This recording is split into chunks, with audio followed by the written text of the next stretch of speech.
বিসমিল্লাহির রহমানির রহিম। ফাজাইলে তাবলিগ থেকে পৃষ্ঠা নম্বর ২৭।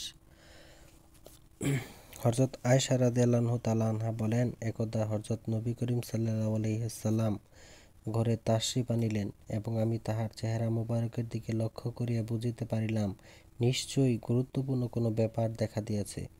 হুজুর সাল্লাল্লাহু আলাইহি ওয়াসাল্লাম কাহারও সাথে কোনরূপ কথাবার্তা না বলিয়া উযু করিয়া মসজিদে তাশরিফ নিয়া গেলেন এবং আমি তাহার কথা শুনিবার জন্য ঘরের দেওয়ালে গা ঘেঁষিয়া দাঁড়াইয়া গেলাম। হুজুর সাল্লাল্লাহু আলাইহি ওয়াসাল্লাম মসজিদের মিম্বরে তাশরিফ রাখিলেন। অতঃপর আল্লাহর প্রশংসায় বর্ণনা করিয়া ইরশাদ ফরমাইলেন, হে লোক সকল, আল্লাহ তাআলা বলেন, তোমরা সৎ কাজে আদেশ ও অসৎ কাজে নিষেধ করিতে থাকো, নতুবা এমন সময় হযরত আসিয়া পড়িবে যখন তোমার দোয়া করিবে কিন্তু উহা কবুল হইবে না, তোমার সওয়াল করিবে কিন্তু উহা পূরণ হইবে না, তোমার শত্রুর বিরুদ্ধে আমার নিকট সাহায্য প্রার্থনা করিবে কিন্তু আমি তোমাদিগকে সাহায্য করিব না। হুজুর সাল্লাল্লাহু আলাইহি ওয়াসাল্লাম এই পবিত্র কথা কয়টি বলিয়া মিম্বর হইতে নামিয়া আসিলেন। এই বিষয়টি প্রতি যেন ওই সকল লোক বিশেষভাবে লক্ষ্য করেন যাহার শত্রু মোকাবেলা করার জন্য দ্বীনি বিষয়সমূহকে অবহেলা ও শিথিলতার উপর জোর দিয়া থাকে। কেননা এই হাদীসেই প্রমাণ রহিয়াছে যে মুসলমানদের সাহায্য একমাত্র দ্বীনের মজবুতির উপরই নির্ভর করে।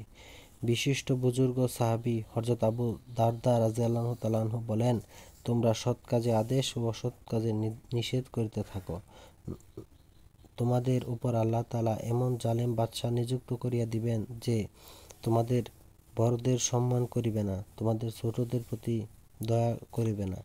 ওই সময় তোমাদের বুজুর্গ ব্যক্তিগণের দোয়া করিবেন কিন্তু উহা কবুল হইবে না। তোমরা সাহায্য চাহিবে কিন্তু সাহায্য করা হইবে না, তোমরা ক্ষমা চাইবে কিন্তু ক্ষমা করা হইবে না। স্বয়ং আল্লাহ পাক ইরশাদ করিতেছেন, হে ঈমানদারগণ, তোমরা যদি আল্লাহর দ্বীনের সাহায্য করো, তাহা হইলে আল্লাহ পাক তোমাদের সাহায্য করিবেন এবং শত্রুর মোকাবেলা তোমাদেরকে দৃঢ়পদ রাখিবেন। সূরা মুহাম্মদ আয়াত ৭।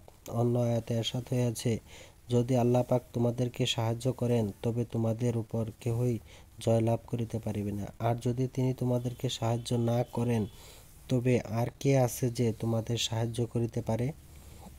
আর মুমিনদের একমাত্র আল্লাহর উপর ভরসা করা উচিত। সূরা আলী ইমরান আয়াত ১৬০। দুরে মানসুর কিতাবে তিরমিজি শরীফের সূত্রে হযরত হুযায়ফা রাদিয়াল্লাহু তাআলা আনহু হতে বর্ণিত, হুজুর সাল্লাল্লাহু আলাইহি ওয়াসাল্লাম কসম খাইয়া এই কথা বলিয়াছেন যে তোমরা সৎ কাজে আদেশ ও অসৎ কাজে নিষেধ করিয়া থাকো, নতুবা আল্লাহ তাআলা তোমাদের উপর স্বীয় আযাব নাজিল করিয়া দিবেন। তখন তোমরা দোয়া করিলেও দোয়া কবুল হইবে না। আমার বুজুর্গ বন্ধুগণ, এখানে পৌঁছিয়া প্রথমে চিন্তা করুন, আমরা আল্লাহ তাআলার কি পরিমাণ নাফরমানি করিতেছি। তখন বুঝে আসিয়া যাইবে যে কেন আমাদের সব চেষ্টা ব্যর্থ হইয়াছে, কেনই বা আমাদের দোয়া কবুল হইতেছে না। আমরা কি উন্নতির বীজ বপন করিতেছি না অবনতির?